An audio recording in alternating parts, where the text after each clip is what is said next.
আসসালামু আলাইকুম, welcome to my YouTube channel. আমি নিসা কামরুন নাহার। আর আজকে আপনাদের জন্য আমি একটি শর্ট বাট ইউজফুল এবং ইনফরমেটিভ একটা ভিডিও নিয়ে এসেছি। সো আমি মাত্র অফিস থেকে বাসায় আসলাম, এখনও বাসায় ঢুকিনি, বাসার কাছেই নিচে বসে আছি। অ্যান্ড আমি ভাবতেছিলাম যে এই বিষয়টা নিয়ে একটি ভিডিও করা অনেক দরকার। যারা আমাকে চিনেন না, আমি হচ্ছে ইতালিয়ান যে প্রেফেক্টোরা বলে, যেটা আপনার যেখানে আপনি ফ্যামিলির ইউনিফিকেশনের জন্য অ্যাপ্লিকেশন করা হয়, সিটিজেনশিপের জন্য অ্যাপ্লিকেশন করা হয়, এবং আপনার like every kind of visa, agricultural visa, sponsor visa, যত কিছুই হোক সব কিছু এই প্রেফেক্টোরের থেকে পাস হয়। অ্যান্ড এটা কাইন্ড অফ একটা ইমিগ্রেশন অফিস, বাট এটা হচ্ছে মিনিস্ট্রো অফ ইন্টারনোর লোকাল যে অফিসগুলো থাকে সেই অফিসে আমি জব করি। অ্যান্ড আমি জবটা শুরু করেছি সেপ্টেম্বর থেকে লাস্ট ইয়ারের। সো আমি প্রত্যেক দিন দেখছি কতটা কমপ্লিকেটেড এবং কনফিউশনারি হতে পারে আপনার family reunification visa. Family reunification যে প্রসেসটা, সেটা আসলে অনেকটা কমপ্লিকেটেড, বিশেষ করে তাদের জন্য যারা ইতালিয়ান ল্যাঙ্গুয়েজ এত ভালো করে বুঝেন না। সো তাই আজকে আমি আপনাদেরকে এই ফ্যামিলি রিউনিফিকেশনের যে প্রসেসটা ইতালিতে, সেটা একদম ক্লিয়ারলি বুঝিয়ে দিব এবং আপনাদেরকে কিছু টিপস দিব যাতে আপনারা ভুল না করেন। অবশ্যই এটার কিছু রুলস আছে। ফার্স্ট অফ অল, আপনি আপনার ক্লোজ ফ্যামিলি মেম্বারদেরকে আনতে পারবেন।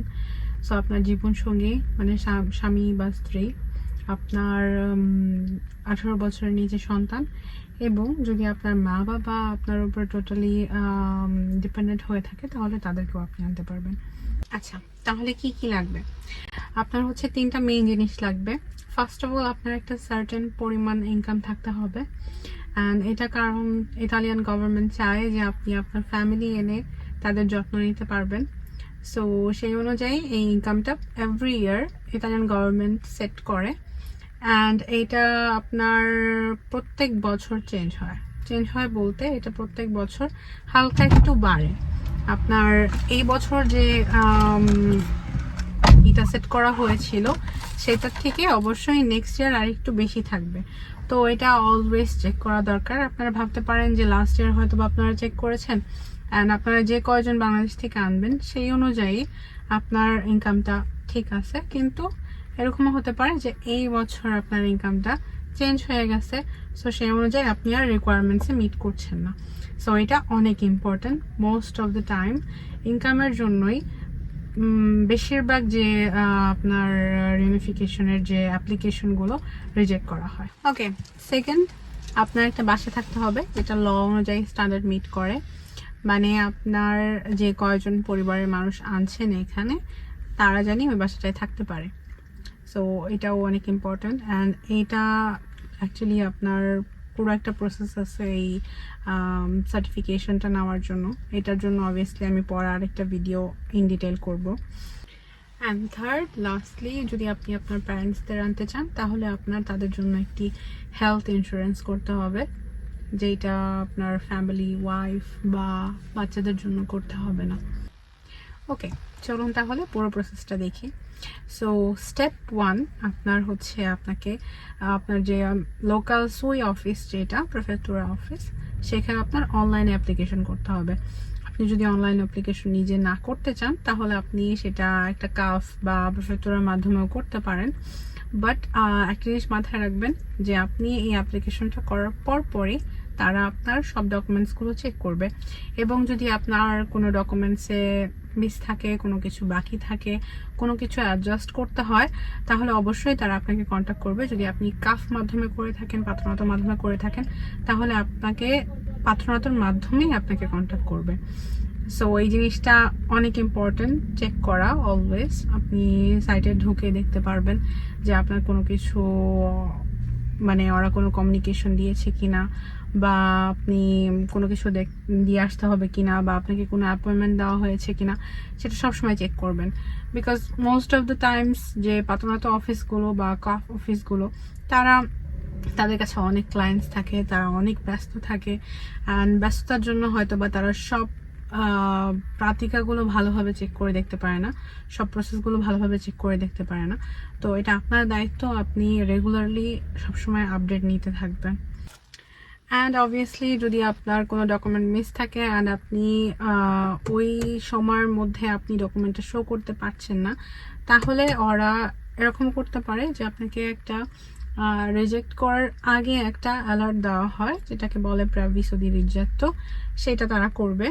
এবং এটা করার পরে আপনি ইউজুয়ালি এটা করার পরে অল্প কিছুদিন সময় থাকে সব কিছু প্রেজেন্ট করার, বাট বেশিরভাগ প্রেফেক্টরাই আপনাকে আরও কিছুদিন বেশি সময় দিবে যদি আপনি এই ডকুমেন্টটা যদি আপনার বাকি থাকে, বা হলে তারা আপনাকে কিছু সময় দিবে যে সময়ের মধ্যে আপনি এই কাজটা করতে পারবেন। সো আপনি অবভিয়াসলি তাদের সাথে কন্ট্যাক্ট করবেন অলওয়েজ, এবং তাদেরকে জানাবেন যে আপনি এই বিষয়টা কোনোভাবে সলভ করতে পারছেন and you need a little bit of time.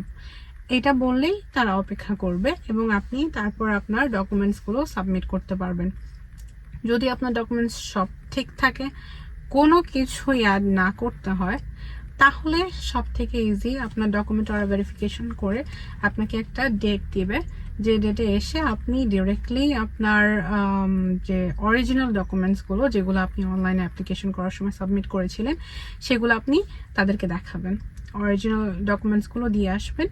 এবং যদি আপনি কাফ বা প্রেফেক্টরের মাধ্যমে করে থাকেন, তাহলে আপনি আপনার কাফকেও বলতে পারবেন জানি তারা আপনার এই ডকুমেন্টসগুলো নিয়ে যায়, এবং সেই মাধ্যমেও আপনি আপনার ডকুমেন্টসগুলো তাদেরকে দিতে পারবেন।